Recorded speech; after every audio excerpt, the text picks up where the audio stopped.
Halo, assalamualaikum Tante Brosis. Apa kabar pian semua? Semoga kabar pian semua sehat dan bahagia.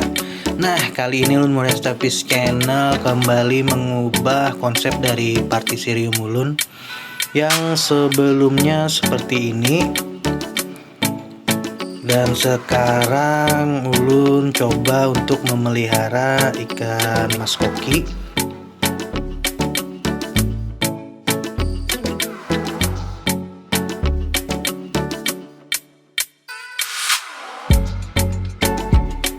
Oke Tante Brosis, ikutin terus video Ulun kali ini. Namun sebelum mulai, alangkah baiknya pian klik tombol subscribe, like, comment, and share channel Ulun ini agar Ulun semakin bersemangat dalam memberikan informasi mengenai dunia perikanan di Kalsel. Selamat menonton. Assalamualaikum.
Oke Om Tante Brosis, sampai di sini dulu video ulun kali ini. Semoga video ulun kali ini bisa bermanfaat.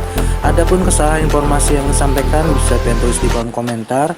Sampai ketemu di video ulun berikutnya. Ulun undur pamit. Assalamualaikum.